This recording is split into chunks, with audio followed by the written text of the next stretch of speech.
Hi guys, उद्या आहे Ekadashi. So Ekadashi म्हणजे विठ्ठलाची आणि रुक्मिणीची आहे.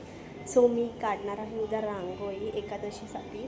सो स्पेशली मी मेशोवरून आहे ना एक विठ्ठल आणि रुक्मिणीचा आहे ना स्टॅच्यू मागवला आहे. म्हणजे तो रांगोळीसारखा स्केच आहे, बोलतो ना आपण की वरती कलर टाकल्यावरती खाली त्याचं पूर्ण शॅडो येतो, तसं मी मागवलं आहे. सो तुम्हाला मी दाखवते, त्याचा लिंक पण मी डिस्क्रिप्शन बॉक्समध्ये देते आणि तुम्हाला कसं वाटलं ते नक्की सांगा. सो लेट सी की मी कसं मागवलं आहे ते. सो या आणि बघूया आपण. सो चला बघूया, मेशोवर मी पार्सल मागवलेलं होतं स्केचबद्दल रांगोळीसाठी. सो किती मस्त आहे विठ्ठल आणि रुक्मिणीचा स्टॅच्यू. सो ह्याच्यावरती कलर टाकला ना तर एकदम शॅडो खाली येऊन जातं आणि मला हे प्रचंड आवडलेलं आहे.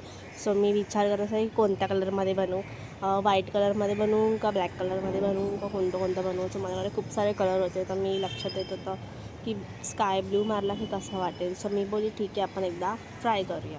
सो मी ट्राय केलं आणि तुम्ही रिझल्ट एवढं बघून आनंद होईल ना तुम्हाला की तुम्ही पण हे ऑर्डर करता. आणि मला लिंक्स पाहिजे असेल तर डिस्क्रिप्शन बॉक्समध्ये सबस्क्राईब करते मी, आणि मला कमेंटमध्ये पण लिंक टाका, तुम्हाला लिंक येऊन जाईल.